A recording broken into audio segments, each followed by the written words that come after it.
Salam sejahtera. Perkenalkan, kami dari kelompok 3, kelompok sosiologi kelas 12 IIS 3 akan menjelaskan mengenai bab 3, yaitu ketimpangan sosial sebagai dampak perubahan sosial di tengah globalisasi. Di sini kami akan lebih detail membahas mengenai kemerosotan moral. Sebelum itu, kami akan memperkenalkan diri kami terlebih dahulu. Perkenalkan, nama saya Kanaya, absen 14. Nama saya Tara, absen 29. Nama saya Devi, absen 1. Nama saya Karlo, absen 17. Nama saya Raka, absen 26. Nama saya Tubus, nomor absen 10. Saya Livan, absen 22. Nama saya Dede, absen 9. Baik, materi pendahuluan akan dibawakan oleh Raka mengenai kemerosotan moral. Silakan Raka. Kemerosotan moral muncul sebagai akibat ketimpangan sosial yang tidak hanya dilakukan oleh kelompok yang kurang mampu, tetapi juga kelompok masyarakat yang terpenuhi segala kebutuhannya atau mampu. Hal ini dipicu oleh berkembangnya sikap individualitis dan materialistis. Bagi kelompok masyarakat kelas atas atau mampu secara ekonomi, kemerosotan moral berupa sikap kurang peduli terhadap sesama. Contohnya adalah mempermainkan hidup kelompok marginal, menganggap uang dan kekuasaan adalah segala-galanya. Selanjutnya mengenai pencemaran lingkungan alam akan dibawakan oleh Tugus. Silakan Tugus.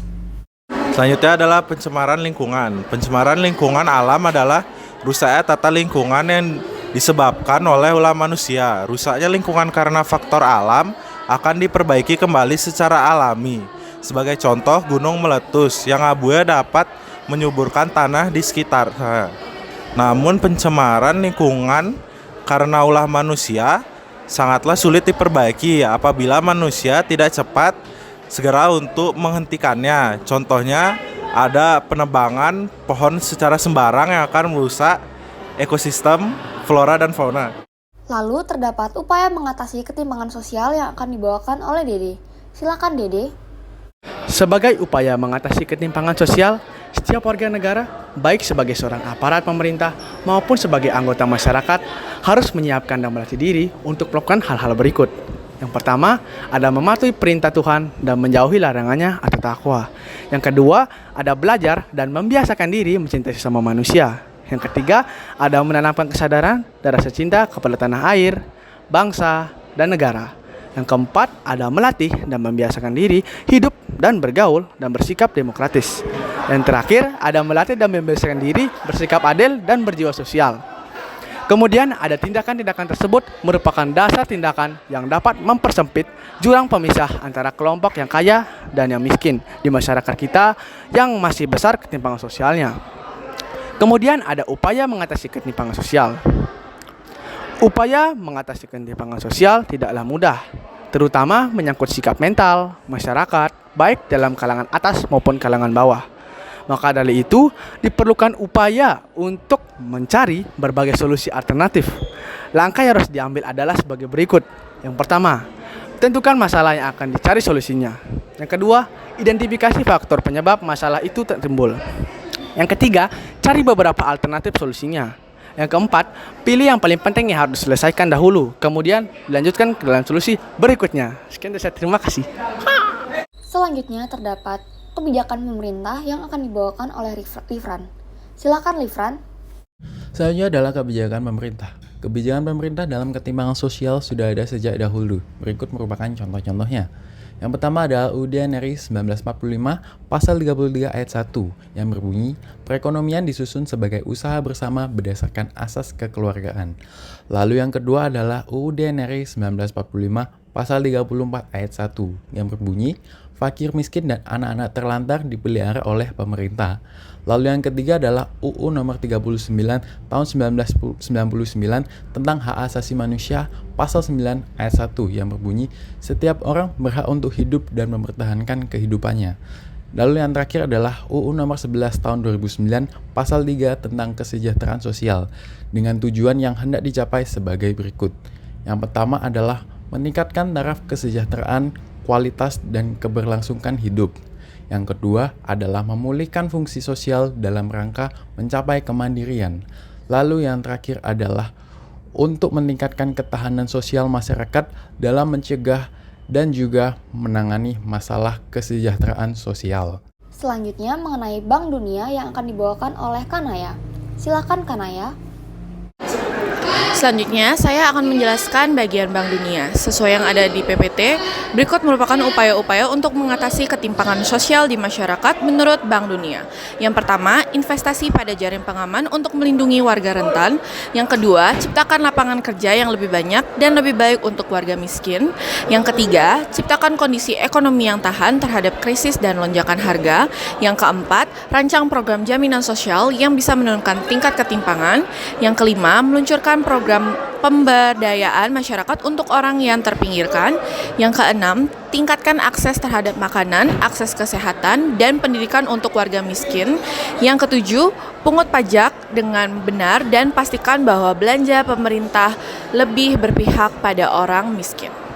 Dan yang terakhir adalah mengenai BPPPD, yaitu Buku Pegangan Perencanaan Pembangunan Daerah yang akan dibawakan oleh Devi, Carlo, dan Tara. Silakan Devi, Carlo, dan Tara. Lalu bagian berikutnya yaitu BPPD atau Badan Pegangan Perencanaan Pembangunan Daerah. Seperti yang kalian lihat dalam PPT, pada tahun 2014 merupakan upaya mengatasi ketimpangan sosial. Kesempatan yang sama bagi seluruh masyarakat untuk berpartisipasi dalam pembangunan dan menikmati hasil pembangunan. Target utamanya adalah masyarakat miskin dan harus berpihak pada masyarakat miskin. Distribusi yang merata sesuai dengan BPPD 2014 adalah sebagai berikut. Yang pertama, pemerintah sebagai penyedia selalu mengusulkan proyek-proyek yang bermanfaat bagi masyarakat miskin dan terpinggirkan.